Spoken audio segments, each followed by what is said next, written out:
Welcome to our first session in the digital health track. It's titled A Year in Review, Operationalizing Hospital at Home at Scale. And it's presented by Candra Szymanski, MS and RN, and the Associate Vice President of Hospital at Home for UMass Memorial. She joined UMass Memorial as the associate in July 2021, and she brings over 40 years of experience in nursing leadership to this exciting new program. So please help me in welcoming Jendi.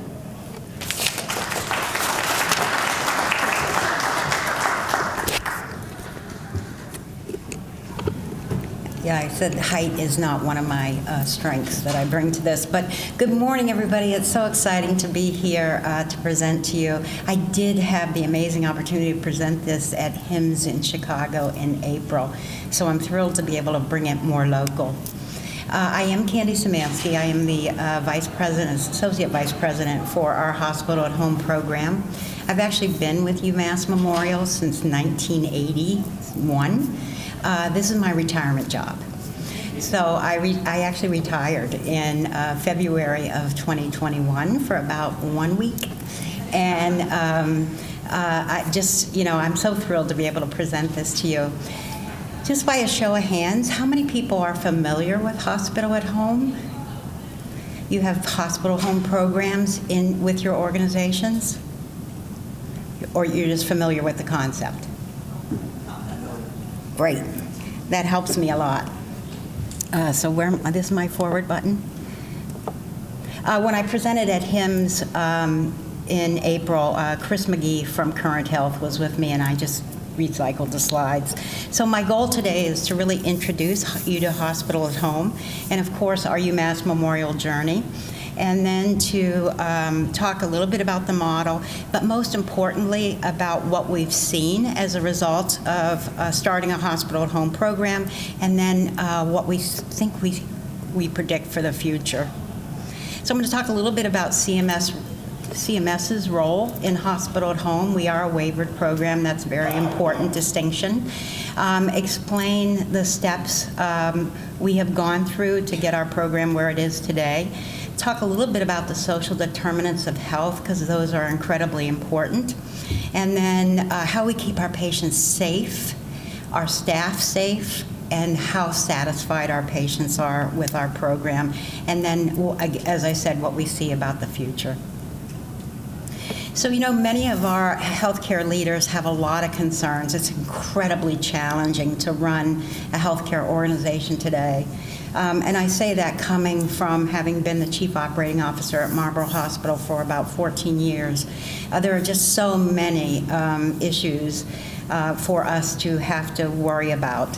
And now, post-pandemic, staffing shortages, always the high cost of care, and how you can do the most for most people on a very limited budget. I've always said that maybe when I retired, I'd like to work for a wealthy healthcare system, but I haven't done that yet. And then, of course, limited capacity. And that is really what brought UMass Memorial to the table for a Hospital at Home program. Was capacity issues. You certainly have to have a burning platform. And I will tell you, on my drive here this morning, as every morning, I participated in the bed call. By the way, they have Joint Commission there as well this week. We are not Joint Commission certified. For once in my life, I was like, yeah. This morning at 7:30 a.m., they're starting their day down 110 acute care beds, 9 ICU beds, and I think it was 8 pediatric beds. So certainly capacity and supporting that capacity is an incredible part of what it is that we do every day. There are many, many hospitals in the country who are already have hospital at home programs. As I said, we are CMS waivered, so there are 275 unique hospitals that have hospital-at-home programs in 37 states, and that represents 115 healthcare systems. There are a number of different models when it comes to hospital at home. Some completely outsource their hospital at home program. UMass Memorial made the decision to keep our program within our own organization.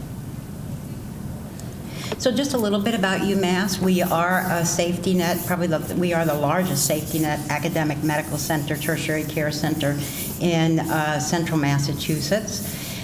We have began planning for our hospital at home program in February, March of 2021, and actually enrolled our first patient in August of 21. Inpatient capacity has been a major challenge, as I've already indicated. The Worcester campus is a 4-hospital system. There are then some community hospitals as well. There are well over 2,000 physicians. We've had an ACO since 2015 with now 50,000 plus beneficiaries, a lot of adult primary care patients, and we've been an EPIC organization since 2017. So in terms of the demand, because as I said, I think you have to have a burning platform to make a significant change, and this is really a great case study in culture change because we're bringing patients home to continue their care. So as I said, we had a major bed need and a supply mismatch. It's not having been the ACNO for the EDs prior to at the time of my retirement. I can tell you that the bed capacity issue is a major issue for the organization. Lots of boarding. CMS, and then of course, COVID hit. Never in my career did I think I would have a tent outside my emergency departments, or that I would be involved with setting up the DCU arena for an inpatient COVID positive unit. And that's exactly what UMass Memorial did. They were able to pipe in oxygen, but the value of that, besides taking great care of COVID positive patients, it allowed us to learn that you can take care of inpatients in an alternative care site. And then, of course, CMS came along with their waiver and the decision to reimburse for hospital-at-home programs. So that waiver came about in November of 2020. As I said, we started our planning in February 2021 as we were closing the DCU for the second time. Mass Health was incredibly supportive, and in February 2021, they announced that Medicaid would cover hospital-at-home stays. They then further expanded that with the 1115 waiver that really allowed organizations to fully bill for hospital at home. Another great advantage for us, so when we started our program, we could really only admit Medicare and Medicaid fee-for-service. So that really limited our population in the beginning, but in Massachusetts, we were really lucky because the Department of Insurance, the commissioner, sent out a note. This was, I think, like the third or fourth wave of COVID. I've lost track of them, saying that all payers in the state of Massachusetts needed to reimburse for hospital at home. That allowed us to really go payer agnostic, and to be honest with you, we just never looked back. Even though that was only for 90 days, we still remain payer agnostic. We are struggling a little bit with our commercial partners, and may look very closely at, because they are denying not only the hospital at home stay, but perhaps looking at, we're DRG based, looking at further denials. So we're watching that very, very carefully. We certainly, take every opportunity to present to our payer colleagues to let them know what a great program it is. But we've certainly seen a creep in our denials. So in February of 2021, here were some of the strategic guidelines for bringing the program together. You have to bring all the technology that the patient could need and that you can monitor them. That has to be brought into their home. And you'll hear me say this throughout the presentation. Equity is an incredibly important role for our program, and that was really important in our decision for the technology. You have to bring food, right? So you just think of us as a virtual med-surg floor, except that we're in people's homes. So you have to bring them food. You actually have to bring 100% of their medications. You have to be able to support various languages. That was really important from our tech selection standpoint. The patients have to be closely monitored. And to be honest with you, having the internet could not be a barrier to being admitted to our program. We, out of the box, or out of the gate, we built a program based on a can-do, will-do philosophy. There were certainly barriers and hurdles to get over, but we worked through each and every one of those, and we continue to work through some of those hurdles even today, but still with a goal to bring the best possible inpatient care to people's homes. By October of 2022, we had admitted 671 patients. I'm very, very proud of the fact that our demographics mimic the communities that we serve. We are actually now in 23 cities and towns, so we reached down to the Connecticut border by taking patients from Webster, Massachusetts, and then we go as far north as the Marlborough-Hudson area. Two reasons for that. If you don't expand your geography, you can't expand your volume. And there are certainly a lot of patients who much prefer being taken care of at home. As I said, we admitted our first patient in August of 21, and we just have never looked back. By February, we were up to 880 patients, and as of today, we're 4 patients short of 1,200 admissions to our program. So we're incredibly proud of that. So as I said, please think of us as a virtual med-surg unit. We essentially take inpatients home to continue their care. We are not VNA. We are not home health. We have to describe the difference to patients and families all the time. VNA, we do partner with our local VNA for some services, but the VNA staff come and go. They maybe see you on a Monday, Wednesday, Friday schedule. We're going to be in your home every day and multiple times a day. So some of our challenges were the connectivity. At least a third of the Worcester households lack high-speed internet. So when we were looking for a tech partner, we really had to keep that front of mind because you can't bring technology in that patients that won't work once you get it in the home. So for us, Current Health was a great tech company to partner with. The reason for that is the device runs on cellular signal and not necessarily internet. Now, with that being said, when the nurses leave the hub to go out to see their patients, and certainly if they're doing a new admission, they bring all of their Current Health equipment. But in addition to that, they bring a power strip, because you'd be surprised how many homes don't have a lot of electrical outlets. They bring 3-prong plug adapters, because again, many of the older homes don't have that in their homes. They always bring an Ethernet cord. Because if the patient does have internet and we're having some trouble in some of the high rises with a great connection, we always have that as a backup plan. Current Health did add Verizon in January of this year, and that certainly made a significant difference. The tech equipment has to be fairly straightforward and relatively easy for older populations who are not familiar, and I heard somebody ask that question this morning around, those who aren't familiar with cell phones and that kind of thing. So the equipment is really as a tablet. It's an armband that patients wear 24/7. And as I said, if we cannot get that connected to the internet via the cellular connection, which actually doesn't happen very often, we are prepared to use the patient's internet if they can. In addition to that, there had to be embedded interpreter service in the technology. because our providers do video visits, and much of our population, English is not their first language, and Current Health brought that to the table as well. So how do we get patients? I have to tell you that patient acquisition, even today, and as we approach our second year in operation, is still an incredible challenge every day. Now, you heard me say this morning there were 110 people waiting for beds. That's not the surgical patients. Those are the patients spread across the Memorial and University ED that are waiting for beds.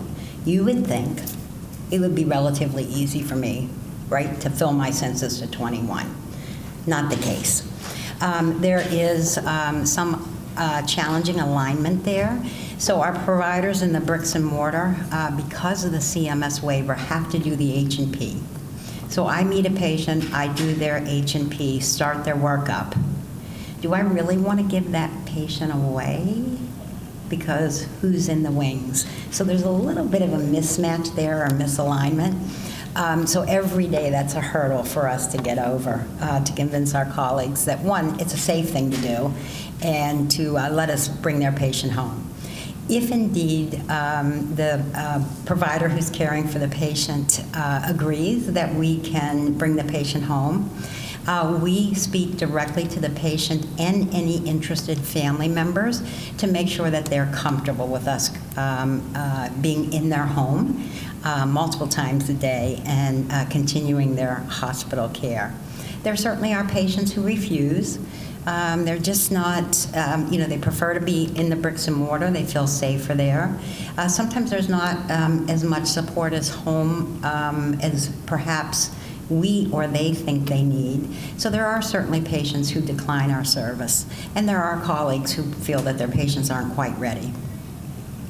Once the patient agrees to be transferred, because these patients are not discharged, they're transferred, and that's an important epic point, believe me.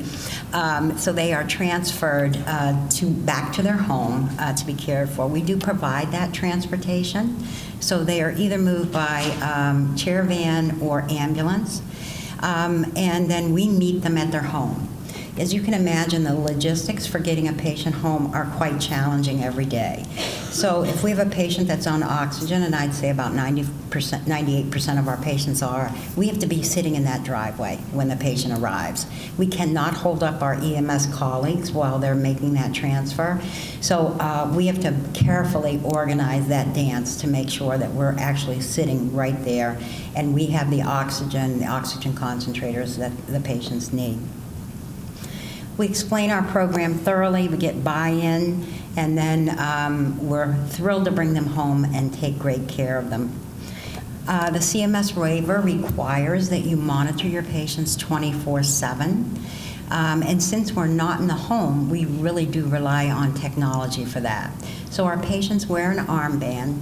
That armband communicates through the Current Health app. The app is pretty fascinating as well. We can certainly see all the vital signs, and all of that is integrated with Epic and was relatively smooth in terms of the integration. So on our flow sheet, you can certainly see way too many vital signs. We actually have parsed that down over time. Originally, it was like every 5 minutes, as you can imagine. That was a lot of vital signs. So now it's about every 15 minutes that the vital signs are updated. The monitor reads skin temperature, which was quite a learning curve for those of us who are very used to oral, rectal, axillary temps, but we're finally very comfortable with that. It measures pulse ox, heart rate, movement, and respiratory rate. So all of that information, as I said, is fed into Epic, and then we outsource that 24/7 monitoring to Current Health. So there are nurses all over the country who are watching our patients 24/7. We have a very clear escalation plan. We work very closely with Current Health to set up the alarm parameters. It's incredibly important for us that our patients get sleep at night. You know, one of the downsides of being in the hospital is it's noisy, and you have to do things on the staff schedule. In as much as we want to say we're partnering with patients, you know, if it's time to, go to x-ray, time to get that echo done, whatever it is that you need, you're really working on our schedule, right? Not yours. Like maybe I want to sleep a little bit later. So there are nurses all over the country that are monitoring our patients, and they call us. Well, first they'll reach out to the patient and say, your blood oxygen level has dropped a little bit. Everything okay? You feeling okay? The patient might say, yep, I feel perfectly fine. I took my oxygen off at bedtime, whatever the reason is. They'll coach them a little bit and then watch those signs again to make sure that they recover. If they have any concern, then they reach out to our program. We have one phone number, and it is answered 24/7 during the day by my colleagues who are in our command center. And then at night, it's switched over to our providers. We're looking at that a little bit because now the providers get phone calls saying, what time is my 12 midnight antibiotic going to be given? So we don't want our providers woken up at night to answer those kind of questions. So we are growing into a 24/7 on-site command center. Right now I have a nurse. I have paramedics 7 days a week overnight, and then a nurse in the building from 10:30 to 7 a.m. Tuesday, Wednesday, and Thursday. From a CMS waiver standpoint, you must deliver meals or at least offer meals to your patient. You have to have respiratory support for them, so working with a DME vendor is incredibly important. When the nurses leave to do a new admission, they're really like pack horses, I say, because they're bringing an oxygen concentrator, a tank of oxygen secured safely in their car. We do have a fleet of vehicles, by the way. They don't drive their own cars. They're bringing all the monitoring equipment for the patient. They bring a vital signs machine because even though we trust Current Health Vitals, it's really important to do in-person vital signs at least twice a day. They are bringing any kind of IV fluids, medications. We give a tremendous amount of IV meds and IV fluids. We don't do continuous IV fluid, so we do everything in boluses of 500 or a liter, that type of thing. They'll bring any medication that the patient needs. Originally, with the CMS waiver, patients were allowed to take their own meds. That's been a significant change in the waiver requirements over the last year, where now organizations have to provide 100% of the meds. These are inpatients. You have to treat them exactly like any inpatient in the bricks and mortar. And then you have to directly observe them, take any medications when you're not in the home. That sounds very easy on the surface. It's really quite complex, and we're working through that now with several pilot programs. So 24/7 vital sign monitoring.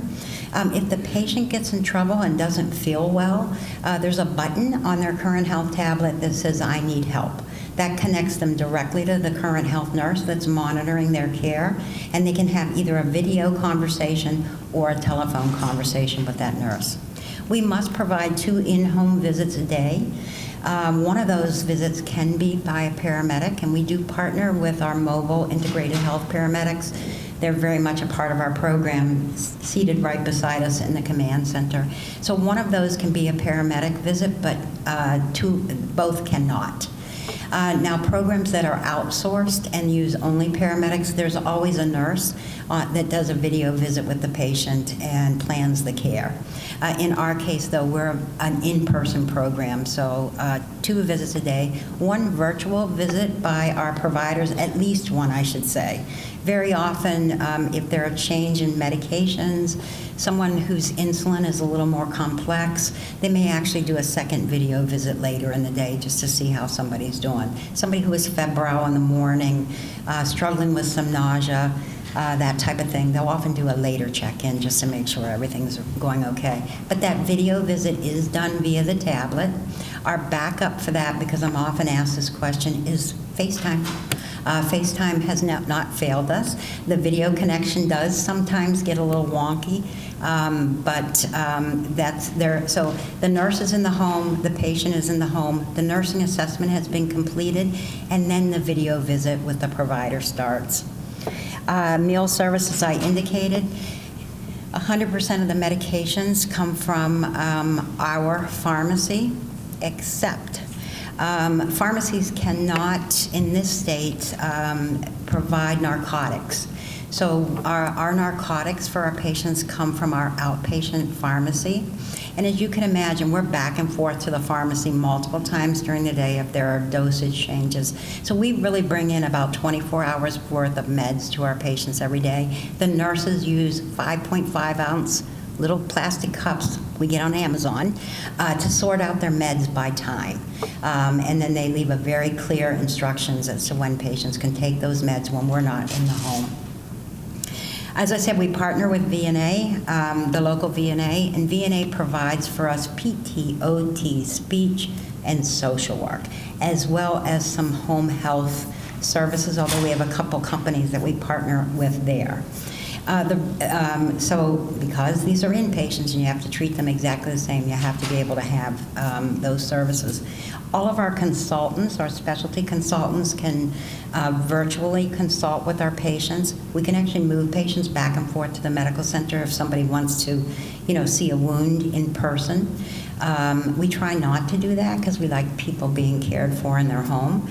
But we can certainly do that. It's very easy to complete a consult in Epic. There's a little green bar that says Current Health. You just have to click on that, and the video connection happens. So it's really quite straightforward. And then there are several different ways that you can get to the Current Health app to be able to complete a video call. Our respiratory therapist colleagues do the majority of their consults via video as well. The nurses do all of the respiratory treatments in the home. You have to also have case management, and the reason for that, and we really underestimated this in the beginning, one, patients must meet inpatient criteria. You can't be an OB status, you can't come from a clinic. You must touch the bricks and mortar emergency department or inpatient unit in order to be able to come onto our program. That's a CMS waiver requirement. We'd love to see that changed. But our case managers, we're really very proud of the fact that our patients are fully packaged at discharge. So we don't say to them, we'd like you to call your primary care provider and schedule a follow-up appointment in 2 weeks. We do that for them. If there's follow-up with a specialist, urology, cardiology, pulmonology, we're going to take care of all of that, and we're going to make sure the patient is comfortable with the times for when those appointments are scheduled. Because one of the values we bring is to lower that readmission rate, and I think besides education, which I'll talk about in a minute, making sure that the patient has all their appropriate follow-up is incredibly important to reducing that 30-day readmission. So we have an amazing leadership support for our program. Without that, you really can't move forward. This is about a $2 million investment for the medical center. Dr. Eric Dixon, who is the president of UMass Memorial Health, that's the system, is an ED doc. And when I was the ACNO, every Wednesday morning he would do a 4-hour shift, and I'd be like, oh God, Eric's coming tomorrow. But you have to have an incredibly supportive C-suite in order to be able to start a hospital-at-home program. There's the AVP position, which is my position, physician medical director for us. It's Dr. Michaelides. He does bring a robust hospital-at-home background, which was incredibly helpful because, to be honest with you, I didn't know anything about hospital at home. And in fact, if you had asked me in February of 2021 if we could bring inpatients home and can safely continue their care, I would have given you my standard eye roll and said no. But it is incredibly possible, and the care is just amazing. We are staffed with RNs and paramedics, and then, of course, we have our physician colleagues. All of us are UMass Memorial employees, so we do not outsource any of the direct patient care portion other than the PTOT, as I suggested. So the technology is continuously monitoring. I have to tell you, there's a lot of trust that you have to build in with those technology colleagues. When we first opened, Current Health was outsourcing that monitoring, and there were some things that we thought should have been caught overnight that perhaps weren't. That does slowly begin to erode your trust. So when you're looking at these programs and choosing your tech partner and who is going to monitor and support those patients, it's really important to be very, very comfortable with their approach. So by December of 2021, Current Health made the decision to bring that in-house and then develop their own 24/7 monitoring group. As I said, we work very closely with them on alarm parameters and ensuring that our patients got as much rest as possible at night. But yeah, that trust is just foundational and incredibly important. It has to be a device that lets your patients move around because the beauty of coming home are that you reduce some of those risks that we see in the bricks and mortar. And this is, I don't mean to disparage my inpatient colleagues at all, but there are so many tasks, and often perhaps making sure the patient gets out of bed and walks and does all of those things that patients should do every day so that you lower the risk of DVTs and those kind of things don't happen 100% of the time. So it's important for us that our patients are free to move around their home. They can sleep in their own bed. They can choose to cook their own meals or use ours. And it's amazing. We rarely get a complaint about the food. Where in the bricks and mortar, you see that all the time. But I have to tell you, in my 40-plus year career, you cannot get toast to a patient warm. So just a tip. You have to have a hub, a connectivity hub, and as I said, there has to be a tremendous amount of trust there. Because we're Epic, building dashboards based on our Epic integration and information is important, and I'm going to show you some examples of that. You have to, educate your patients on how to use the tablet. Current Health's tablet is very straightforward. There are certainly a number of other tech companies out there, and more every day getting into the field. And then there has to be a tablet that the patient can use relatively easy. So from nursing, first let me talk about the providers. All of our providers are internists or hospitalists. There are some geriatricians on our service, and they've been incredibly valuable, especially as we learn about the social determinants for older populations, which I fall into that group. But, at some point, though, I think we do have to think about this whole baby boom thing. We're going to ride this for, another 20 years, but then it's going to go like this, right? We're not going to be here anymore. So we have to kind of think about the technology and how it evolves. And I was just saying to my friend Dana this morning, we have to always be careful we never take the patient's voice away. I love technology and I embrace it. I'm not the best at using it, but the patient's voice is always incredibly important. We started our program with several nurses from the university ED, and to be honest with you, that's one of the reasons I said yes, because that's where I had come from, right? So these were my colleagues, and I was very comfortable with their clinical skills. The reason we chose ED nurses and very experienced paramedics, to be honest with you, one, they're generalists. They can take care of anything. Nothing ruffles their feathers. They don't panic. They have the most tremendous IV skills. They can get blood out of a stone from a phlebotomy standpoint, because remember, we have to do all that for our patients. So they seem to be the perfect match for hospital at home. And I'll be honest with you, they absolutely love it. But we have broadened our horizons and brought some additional talent to the program. We now have some folks who have a home health or hospice background, some folks who come from our acute care areas. Unlike many programs, we did not struggle with recruitment. I have about 27 RNs. Nobody works full-time anymore, so you have to have a fairly big group. About 27 RNs and 5 paramedics on our staff. I've learned that phlebotomy and IV starting are just skills, and people can learn those skills. You have to be patient, but they can learn them. They have gotten very comfortable with setting up the technology and troubleshooting, although Current Health technology support is now 24/7, so they're just a phone call away for us if we run into any issues, but the issues are sort of few and far between. You have to have a culture that's comfortable with some clinical risk. I will tell you that the staff does not want a patient that's ready for discharge. They want somebody who is sick and who needs their care. In order to measure that, we monitor our case mix index against the hospital medicine teams in the bricks and mortar, and they're exactly alike, as well as our LACE scores. So I'm really comfortable that our patients are acutely ill and need our care. you have to really think very carefully about staff safety. Which was, a bit of a surprise to us. We didn't really think that through. We did get them vehicles so that they're not using their own. They do most of their documentation off their Rover phones, so they had that. But all of a sudden now we're from August to December, and it's dark at 5 o'clock in the evening, and they're doing their second visits in all kinds of areas in the city of Worcester and Shrewsbury, which is where we started. So how do I keep them safe at night when they're going into some of these homes?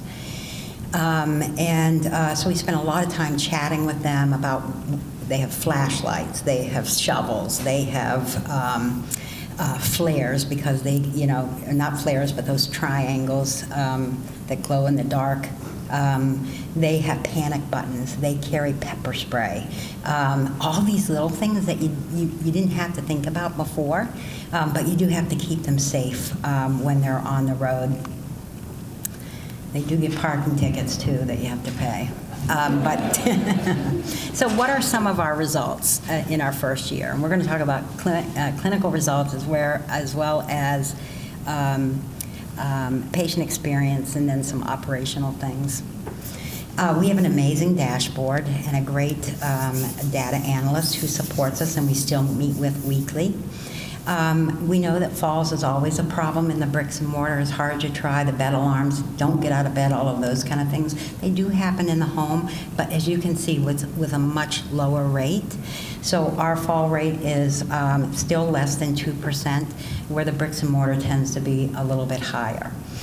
We have recently had a fall that resulted in an injury. It was a laceration. The patient, believe it or not, was started on some sleep aids in the hospital because it's noisy and she couldn't sleep.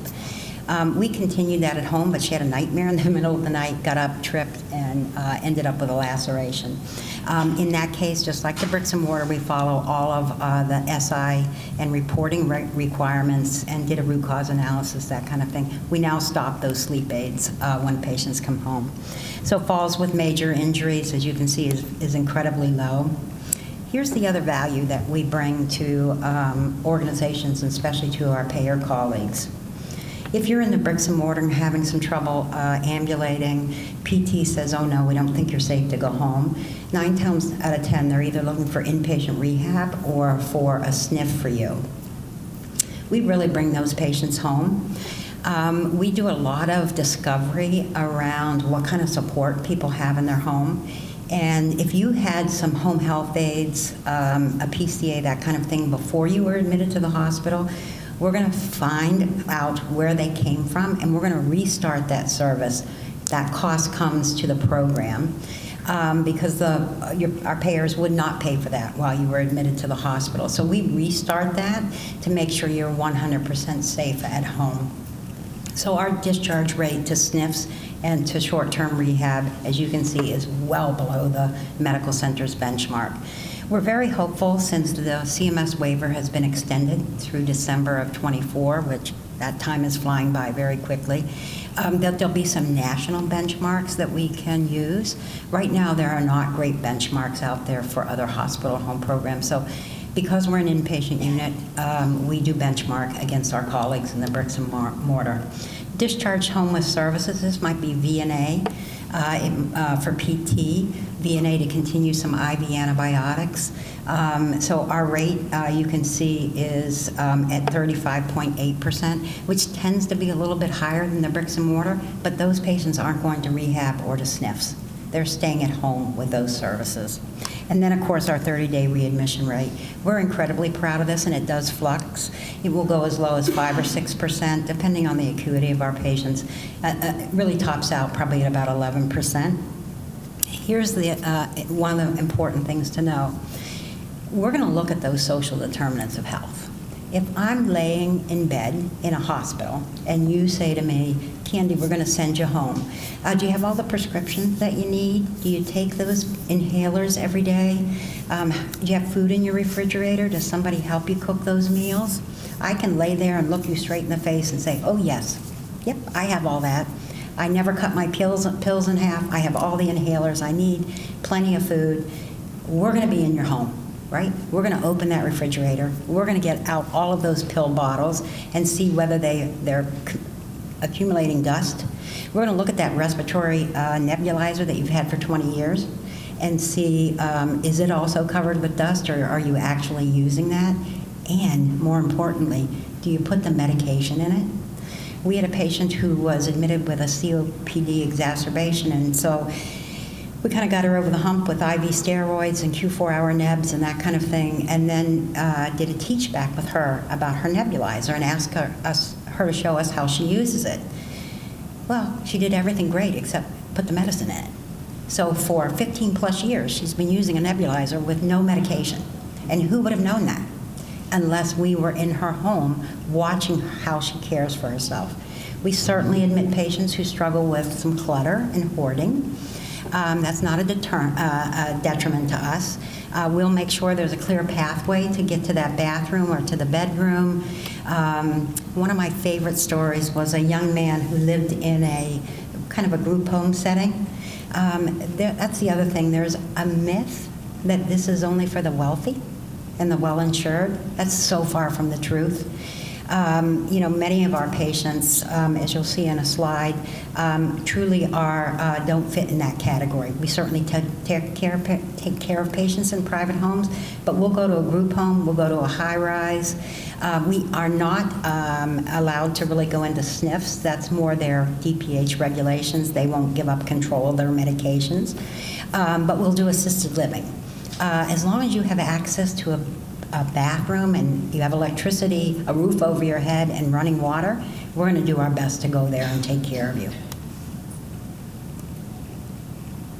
Another favorite quick story, and I hope somebody's watching my time. I don't even know what time I was supposed to stop because I can talk about this all day. I'm doing okay? Good. Another one of my favorite stories, we brought a patient home who had had a transplant years ago and was readmitted because, of course, he was not compliant with his meds. And the longer we took care of him, we realized he actually had some fairly significant cognitive issues. That became very clear to us when he stopped checking his blood sugars. He needed to check his blood sugars twice a day. We had already restarted his transplant meds and helped work through that. So we realized he stopped taking his, checking his blood sugar. And oh, by the way, where's the family that you said you had? So as we got to know him better, he had a lot more cognitive challenges than what our colleagues realized. The blood glucose thing was impressive. So he did his best to do his blood glucoses every day, and he wrote that in a notebook, faithfully, until he ran out of notebook pages. So once his notebook was filled, he stopped doing his blood sugars before we got there in the morning. Off we go to the dollar store, buy him a whole stack of notebooks, and he's back doing exactly what he's supposed to do. We also contacted his family and said, he's doing better clinically, but he's really struggling with some things. So we were able to involve his son and some other family members to help support his memory in terms of taking his meds and his blood sugar and that kind of thing. So you can't see that in the bricks and mortar. You can only see that if you're in someone's home. As I said, we're up to about 1,200 admissions. I'm hoping we make that today. Right now, our average daily census is really between 12 and 15. I'm budgeted for 18 to 21. I'd love to be there every single day. But as I said to you, patient acquisition is an incredible challenge for us. There is a nurse and a case manager every day dedicated to patient acquisition. Many days during the week, they're actually in the bricks and mortar and go see the patients in person. But we have a list and a filter in Epic by geography, and we go through every inpatient in the bricks and mortar to see if we can garner a few patients. We are working on various things to kind of grow our business. We're looking at TPN. Now, we don't do continuous IV, but we think we can manage TPN. We'd also love to be able to do blood transfusions in the home. I know it's not been done before. But right now we have to transfer patients back, and I send a nurse with the patient to get their blood. That's about a $600 round trip. by ambulance, so I think I could save some money if we could do that in the homes. We're also looking at wound vacs and really stretching our horizons, because as I said, my staff, our staff, really wants to be challenged in terms of the patients they take care of. I'm going to talk a little bit about patient satisfaction. I've already mentioned our 30-day readmission rate. We fill out the same SI reports as anyone else in terms of events. I will tell you most of ours are medication related by missed doses, because we don't have a Pyxis. So we get our meds delivered twice a day. And because the meds are leaving the bricks and mortar, they have to have a lot more information than if you just pulled an individual dose out of a Pyxis throughout the day. So our meds come twice a day, and we give lots of IV antibiotics. So if you're a Q6-hour IV antibiotic, we're going to be in your home at least 4 times during the day. So we're going to be there at 6 a.m. and we're going to be there at midnight. Staff starts at 6 a.m. and then there's the overnight staff as well to support those late night antibiotics. If you don't do that, you really are limiting the number of patients you can take. So we look very carefully at our safety events, and we report that on a regular basis to the Medical Center Quality Committee. So quarterly, we're on their agenda to report our findings. We do root cause analysis. We just operate just like an inpatient unit. Here's another, I think, incredible stat. So our 30-day readmission rates for our patients with Medicaid as their primary payer is 6% versus the bricks and mortar 14%. And for those who are most vulnerable, who have Medicare as their primary payer and Medicare as their second, so the dual eligible patients, 8.2% versus 21.5%. That's incredible. And the reason for that is we're really providing one-to-one care. And, you know, the nursing staff will tell you that they have found the joy of nursing again. This is what they want to do. They want to be able to impact their patient's life through education and great care. So because we get that one-to-one, and usually it's an hour, maybe an hour and a half, uninterrupted time with our patients and family, we really can do a lot of education with our patients. And that's exactly what we do. We take advantage of that. That's the only way we learn things. We can get them legal help, some financial support. We certainly bring DME in terms of bedside commodes, and if PT recommends the handrails and those kind of things, we can make sure all those things are accomplished. So hopefully when they follow up with their primary care providers or the specialists, they have a much better picture of who their patient really is. And that is, as I can't say it enough, the incredible value we bring to patient care. So these don't look particularly positive. I'm going to show you why. So our patients are, we use the Press Ganey HCAPS, and our patients are surveyed with the Press Ganey tool. There's an additional, oh, please don't take a picture of that. There's an additional, I'm going to show you something better. There's an additional 29 beta questions that Press Ganey has. So what we've realized over time is that our patients start the HCAP score related to their inpatient stay. Many of our patients, we certainly do get patients out of the emergency room, but many of our patients have had 24, 48 hours in the bricks and mortar. So my philosophy is that when I start that HCAPS survey, I'm really judging what I felt on the inpatient side of my stay, the bricks and mortar stay. It's noisy. Don't get a whole lot of sleep. People are in and out of my room. I have to follow your rules, that kind of thing. Because we get these incredible comments, but then the scores looked abysmal. And one of my career goals was to always work for a program that had the most amazing patient satisfaction scores. This is really what they look like. You can take a picture of this. These are the beta hospital at home scores. We finally worked with Press Ganey so that we could actually see these scores. Because they were beta, they were kind of hidden. So you can see our patients are incredibly satisfied. They love our program. They're very clear, though, about certain things. So, for example, one of the paramedics refused to take his shoes off when he came in the house. We now carry booties. because that's really important to some people, right? They don't want you traipsing through their house after you've been, in the rain and whatever. But for the most part, you can see that our patients are incredibly satisfied as opposed to the bricks and mortar. Again, it's because of that valuable time that we get to spend with them and the amount of education that we can do. This is just a picture of our dashboard. I have circled the bed days. As I told you, our burning platform was capacity. So I forgot when I downloaded this a couple weeks ago. We have saved over 4,000 bed days for our organization. And when you think about the cost of a new bed, which I think is in the $20,000 range per bed, we're saving our organization a tremendous amount of money. So while I can't stand here and say to you we're a cheaper option yet, I can tell you that we are certainly saving our organization, one from readmission penalty and two in terms of bed days, and we're incredibly proud of that. We continue to work on expanding our capacity. If you build it, they won't come automatically. You have to work at it every single day. We do bring imaging to our patients, so we do everything we possibly can not to have to move them back to the bricks and mortar. So you can get an ultrasound, echo, a TEE. You can't get a TTE, a TEE. You can get a DVT study. You can get a plain film image. All of that is brought into your home and can complete it at your bedside. We can put in PICs and midlines at the bedside. We really try very hard once the patient opts into the program and comes home not to have to send them back. So it is a constant educational battle.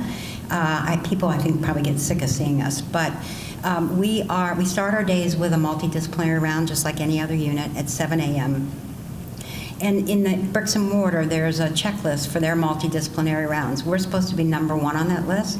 So someone should say, is this a patient appropriate for hospital at home?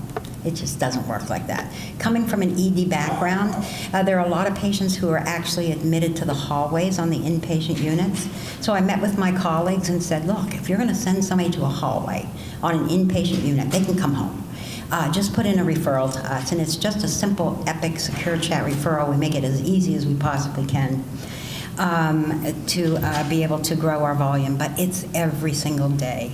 You're re-educating people about exactly what you are and what you can do for patients, and I've showed you some amazing outcomes. So you have to have organizational buy-in. You have to have a really strong C-suite who is patient.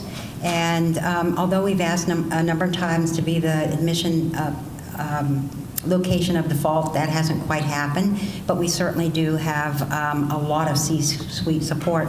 In fact, Dr. Eric Alper, who is the Chief Information and Quality Officer for the organization, is our executive sponsor. So we're really very, very lucky to have him. You have to be really comfortable with your monitoring and your ability to logistically manage this. As I said, it's a challenge every day. Not only the geography, but the amount of equipment that you have to bring into the home. You have to be really comfortable with your data and how all that information gets there. My nurses do document as much as they can on their rover. Everybody comes back to the hub at about 1:30 and they complete their documentation before they start their afternoons. I'm often asked how many patients they take care of. They take care of 3 patients a day. But if you think about it, that's really 6, right? Because they're making their 2 visits, and you have to have that travel time in between. Growth is incredibly challenging, constantly reorienting people, educating patients. Many of our patients that have been in our program, if they return to the organization, immediately say, can I go home? Can I go to hospital home? So they're a great champions for us as well. And that's, pretty much it. This is a little more about how the data flows back and forth. It's really seamless, if you ask me. It works beautifully. I've talked a little bit about our growth and our geography and the fact that we continue to grow every day and the types of things that we're adding. We actually just had a conversation with the thoracic surgeons and our ability to bring patients home with chest tubes. I think it's doable.